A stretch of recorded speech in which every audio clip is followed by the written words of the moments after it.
Anxiety. आज मैं आपको एंग्ज़ाइटी के बारे में बताऊंगी। बहुत ही डेली यूज़ का लफ्ज़ है। मैं एंशियस हो रही हूँ, मुझे एंग्ज़ाइटी हो रही है। तो एंग्ज़ाइटी की सेल्फ़ ट्रीटमेंट या सेल्फ़ थेरेपी से पहले हमें ये चीज़ समझना ज़रूरी है कि एंग्ज़ाइटी बेसिकली है क्या, और पॉजिटिव भी होती है और नेगेटिव भी होती है एंग्ज़ाइटी। एंग्ज़ाइटी बेसिकली एक पॉजिटिव थिंग है। वो इस लिहाज से कि अगर हमें थोड़ी टेंशन होती है, एंग्ज़ाइटी होती है, तो हम कोई भी काम बहुत अच्छे तरीके से कर सकते हैं। जैसे अगर एग्ज़ाम्स हैं बच्चे के, या जॉब के लिए इंटरव्यू देना है, या कोई भी काम आपने अगर करना है, तो उसके लिए अगर हमें एंग्ज़ाइटी होगी तो हम उसको बेटर तरीके से करने की कोशिश करेंगे। और प्रॉपर पंक्चुअल भी इंसान, एंग्ज़ाइटी हो तो इंसान पंक्चुअल हो जाता है। मतलब लाइफ में सारे जो लोग अचीवमेंट्स हैं वो थोड़ी बहुत, अगर आपको एंग्ज़ाइटी टेंशन हो तो फिर आप काम बहुत अच्छे तरीके से करते हैं। लेकिन anxiety as a disorder, negativity तब स्टार्ट होती है जब आप इतना ज़्यादा उस चीज़ को उसके अपने ऊपर सर पे सवार कर लेते हैं कि आपसे कुछ किया ही नहीं जा रहा होता। जैसे बच्चों के एग्ज़ाम्स हैं तो बच्चे प्रिपरेशन ही नहीं कर पाते हैं, या प्रिपरेशन बहुत अच्छी की हो तो पेपर में टेंशन की वजह से, एंग्ज़ाइटी की वजह से अटैम्प्ट नहीं कर पाते, बहुत अच्छी प्रेजेंटेशन नहीं दे पाते। या इंटरव्यू हो आपका तो आप अच्छा इंटरव्यू नहीं दे पाते, या बहुत सारी टेंशन्स आपकी लाइफ में ऐसी चल रही होती हैं जिसकी वजह से आप बेटर तरीके से परफॉर्म नहीं कर पाते हैं। तो ये सब नेगेटिव एंग्ज़ाइटी है। अगर एंग्ज़ाइटी से पैनिक अटैक आ रहे हैं, आपका हेडेक स्टार्ट हो गई है, ब्लोटिंग या कॉन्स्टिपेशन हो जाती है, बाज़ लोगों को डायरिया हो जाता है, मसल्स पुल हो जाते हैं, शोल्डर्स पेन स्टार्ट हो जाती है, ये सारी जो है सिम्टम्स एंग्ज़ाइटी की होती हैं। और हमारे बहुत सारे फ़िज़िकल प्रॉब्लम इस टाइप के होते हैं जिसकी कोई फ़िज़िकल रीज़न नहीं नज़र आ रही होती, लेकिन एंग्ज़ाइटी की वजह से आपको फ़िज़िकल पेन फ़ील हो रही होती है। तो अब आपने सेल्फ़ ट्रीटमेंट कैसे करनी है? अच्छा, सबसे पहली जो सिम्पटम होती है, आप जब बहुत ज़्यादा एंशियस होते हैं ना, तो आपकी हार्ट बीट बढ़ जाती है और आपका जो ब्रीथिंग पैटर्न है वो तेज़ हो जाता है। मतलब तेज़ तेज़ सांस ले रहे होते हैं, नॉर्मल पैटर्न से डिफरेंट हो जाता है। मतलब जैसे ऐसे लग रहा होता है जैसे हमें सांस चढ़ गया, और बहुत तेज़ तेज़ हमारा जो है सांस एंग्ज़ाइटी में, टेंशन में इस तरह हो जाता है। तो सबसे पहले हमने अपने आप को काम डाउन करना है। और कैसे करना है? अपना ब्रीथिंग पैटर्न आपने कंट्रोल करना है, मतलब नॉर्मल करना है। उसको नॉर्मल कैसे करना है? आपने डीप ब्रीथिंग करनी है। सबसे पहले तो आपने करना है, डीप ब्रीथिंग कैसे करनी है? आपने लंबा गहरा सांस लेना है, और जैसे आपने फ़ील करना है जैसे आपकी बेली जो है वो बैलून की तरह फुल हो गई है। फिर उसको 5 सेकंड तक सांस को जो है ना आपने रोक के रखना है अपने अंदर, और उसके बाद मुंह के ज़रिए आपने माउथ से उसको एक्सेल करना है। ठीक है, पहले इनहेल करना है नोज़ के ज़रिए, और फिर 5 सेकंड आपने रोकना है सांस को अपने अंदर। जैसे लंबा गहरा सांस लेना है, उसके बाद 5 सेकंड आपने उसको रोक के रखना है, और फिर अपने मुंह से आपने आहिस्ता आहिस्ता आहिस्ता आहिस्ता जो है सांस को आपने एक सारा एक्सेल कर देना है। ठीक है, इसके अंदर भी आपको 3 to 5 मिनट्स लग जाएंगे, सेकंड्स आपको जो है ना लग जाएंगे एक्सेल करने में। आहिस्ता आहिस्ता जिस तरह बैलून से हवा निकलती है, इस तरीके से आपने अपने माउथ से जो है ना आहिस्ता आहिस्ता सारा निकालना है। इससे एक ये होगा इफ़ेक्ट, जब हम सांस लेते हैं और रोक के रखते हैं तो उससे होगा ऑक्सीजन हमारे सारी बॉडी पार्ट्स में जाएगी। जब हम टेंशन में होते हैं और हमें तेज़ तेज़ सांस ले रहे होते हैं, तो उसका ये होता है कि हमारे सारे जो बॉडी पार्ट्स हैं वो टेंशन में आ जाते हैं, वो एक खिंचाव सा आपको फ़ील हो रहा होता है। उसकी मेन रीज़न ये होती है कि जो ऑक्सीजन होती है हमारी बॉडी पार्ट्स तक नहीं जा पा रही होती है, क्योंकि वो सांस लेने की आपकी स्पीड जो है वो तेज़ हो चुकी होती है। तो उस वजह से वो इतना रैपिड सारा सिस्टम चल रहा होता है कि वो सारे बॉडी पार्ट्स तक नहीं जा पा रही होती ऑक्सीजन, उसकी वजह से सारी टेंशन और तनाव आ जाता है। तो जब हम डीप ब्रीथिंग करते हैं तो उससे ये है कि एक रिलैक्सेशन फ़ील होगी, और आपका जो है ब्रीथिंग पैटर्न नॉर्मल होगा। सांस आप नॉर्मल तरीके से लेंगे, आपकी बॉडी पार्ट्स को सारे उसी तरह नॉर्मली ब्लड सप्लाई होगा, ऑक्सीजन सप्लाई होगी। तो एक रिलैक्सेशन जो है फैक्टर आपके अंदर जो है ना, आप रिलैक्सेशन फ़ील करने लग जाते हैं। ठीक है, और आपने अपने आप को मेंटली कन्विंस करना है कि कोई बात नहीं, कुछ नहीं होता, इट्स ओके, टेंशन लेने से भी कुछ नहीं होगा। ठीक है, एक नेगेटिव माइंड होता है हमारा जो हमें टेंशन में डाल रहा होता है। उसी चीज़ को अगर हम पॉजिटिवली लेंगे, या हमने अपने माइंड को, यानी कि एक माइंड है ना जो हमारी बॉडी को, हमारी थिंकिंग और सारे बॉडी पैटर्न्स को कंट्रोल कर रहा है। हमें टेंशन में होते हैं, माइंड से हमें सिग्नल आ रहे हैं, टेंशन में है तो हमारे सारे बॉडी पार्ट्स तनाव में आ जाते हैं और हम भी पैनिक हो जाते हैं। तो आपने सबसे पहले अपने माइंड को आपने कंट्रोल करना है, मतलब अपने नेगेटिव थॉट्स को कंट्रोल करना है, क्योंकि नेगेटिव थॉट्स होंगे उससे आपको नेगेटिव इम्पैक्ट आएगा, नेगेटिव फीलिंग आएंगी, फिर नेगेटिव इमोशन आएगा, आप नेगेटिव फील करेंगे और फिर वो सारा उसकी फ़िज़िकल सिम्टम्स भी आने लग जाती हैं। तो इसलिए सबसे पहले आपने खुद की अपनी सेल्फ़ थेरेपी में अपने नेगेटिव थॉट्स को पॉजिटिव से चेंज करना है। जैसे अगर फॉर एग्ज़ाम्पल आप जा रहे हैं, इंटरव्यू के लिए जा रहे हैं और बहुत ज़्यादा टेंशन में है, पता नहीं क्या होगा, कैसे होगा, या आपकी जॉब जा रही है, चलें थोड़ा सा और सुने, जॉब क्यों है, आपको लग रहा है कि जॉब ख़त्म हो जाएगी मेरी, तो क्या होगा, तो उसकी आपने अपने आप को थोड़ा सा पॉजिटिव में भी कि कुछ नहीं होता, इट्स ओके। आपने 3 इडियट मूवी देखी होगी, तो 3 इडियट्स के अंदर वो आपने देखा होगा, वो आमिर खान हर किसी जो है टेंशन की सिचुएशन में all is well, all is well, ये एक वो बहुत ज़्यादा फेमस हुआ था उनका डायलॉग, ये बोलते हैं। तो ऑल इज़ वेल और एवरीथिंग विल बी ओके, ये क्या है, ये इस तरह के वर्ड्स हैं कि हम अपने नेगेटिव थॉट्स को पॉजिटिव में चेंज कर रहे हैं। मतलब अपने आप को खुद ही तसल्ली देनी है कि कुछ नहीं होगा। जब हम नेगेटिव सोचेंगे तो फिर उससे ये होगा कि वो सारा उसका नेगेटिव इम्पैक्ट आएगा। ठीक है, तो सबसे पहले हमने ये सीखना है कि हम जैसे हम किसी की काउंसलिंग कर रहे होते हैं ना, तो हम उन्हें होमवर्क में देते हैं चीज़, जिस चीज़ की उन्हें टेंशन में, उनको पॉजिटिव थॉट्स लिख के देते हैं कि डेली आपने ये दिन में इतनी दफ़ा रिपीट करने हैं, इनको पढ़ना है और रिपीट करना है और अपने आप को इसके ऊपर कन्विंस करना है। वो आहिस्ता आहिस्ता डेली जब आप पॉजिटिव सोचेंगे या आप पॉजिटिव थिंकिंग करेंगे तो उससे होता है वो हमारी आदत बन जाती है, हमारी माइंड बिल्डिंग हो जाती है।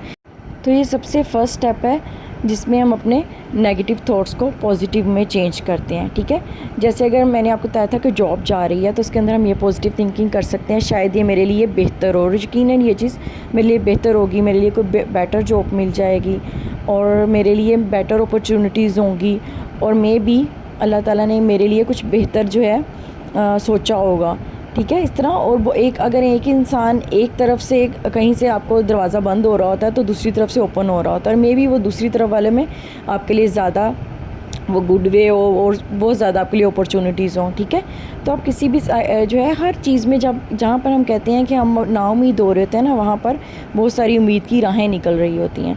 तो आपने उस टाइम पैनिक होने के बजाय ना वो सोचना है कि कहाँ कहाँ आपकी होप किस चीज़ में है, उम्मीद की कौन कौन सी राहें आपको मिल सकती हैं। ठीक है, फर्स्ट थिंग ये हो गई है। फर्स्ट स्टेप आपको डीप ब्रीथिंग का मैंने बताया है। फिर ये सेकंड स्टेप है, आपने प्रैक्टिकली बोल के सोचना है, फिर बोलना है उस चीज़ को, अपने आप को कन्विंस करने की कोशिश करनी है। नहीं तो आप कन्विंस नहीं कर सकते, तो 4 to 5 टाइम्स आपने रिपीटेडली कहना है कि कुछ नहीं होता कुछ। जब आप बोलेंगे ना, आपको उसी से अपने आप को बहुत ज़्यादा पुरसकून और मेंटली जो है ना आपको रिलैक्सेशन फ़ील होगी कि कुछ नहीं होता, मेरी टेंशन लेने से क्या हो जाएगा। सिर्फ अपने आप से ही बोल के देखें, मेरी टेंशन लेने से क्या हो जाएगा, या इस तरह पैनिक होने से क्या हो जाएगा, अल्लाह ताला बेहतर करेगा, या मेरे लिए यही बेहतर होगा और मे बी मेरे लिए इससे बेटर अपॉर्चुनिटी हो। अगर आप बच्चा पेपर देने जा रहा है और वो पढ़ ही नहीं पा रहा, तो वो अपने आप को इस तरीके से अपने नेगेटिव थॉट्स को चेंज कर सकते हैं कि एक बच्चा टेंशन में है कि मेरा पेपर कैसा होगा, तो आप पॉजिटिवली सोच सकता है कि मैंने सारा पढ़ा है, मैंने ये क्वेश्चंस भी किए हैं, सारे चैप्टर याद किए हैं, तो मेरा पेपर जो है बेहतर ही होगा, इंशाल्लाह बेहतर ही होगा। अपने आप को मतलब एक अपने ऊपर बच्चे का कॉन्फिडेंस बिल्ड होगा, साथ इस तरीके से टेंशन कम हो जाएगी और बच्चा रिलैक्स होगा और बहुत अच्छे तरीके से पेपर भी अटैम्प्ट कर सकता है। इस तरह हर चीज़ में अपने नेगेटिव थॉट्स को पॉजिटिव में चेंज किया जा सकता है। इससे जो नेक्स्ट स्टेप है उसको समझने के लिए आपको एक्टिव और पैसिव अटेंशन को समझना होगा। एक्टिव अटेंशन क्या है, जैसे मैं आपसे बात कर रही हूँ इस टाइम, इसके लिए ये मेरी एक्टिव अटेंशन है। और अगर मेरे माइंड में कोई भी ऐसे थॉट्स आ रहे हैं कि मुझे किसी का मैसेज आ रहा होगा, या मेरे इर्द गिर्द क्या हो रहा है, या मैं कल क्या करूँगी, या लोग क्या कहेंगे, इस टाइप के थॉट्स जिनका इससे कोई ताल्लुक़ नहीं है, ये पैसिव अटेंशन है मेरी, जो ऑटोमेटिकली मेरे माइंड में आ रही है। ठीक। और एक्टिव अटेंशन ये है जिस चीज़ के ऊपर मैं खुद फोकस कर रही हूँ, या जिस चीज़ पे हम खुद फोकस करते हैं और हम करना चाह रहे हैं, हम ध्यान दे रहे हैं, वो एक्टिव अटेंशन है। और लाइफ में कुछ भी सीखने के लिए और सीखी हुई चीज़ को डिलीवर करने के लिए, सिखाने के लिए एक्टिव अटेंशन बहुत ज़रूरी है। और लाइफ में कुछ अचीव करने के लिए भी एक्टिव अटेंशन बहुत ज़रूरी है।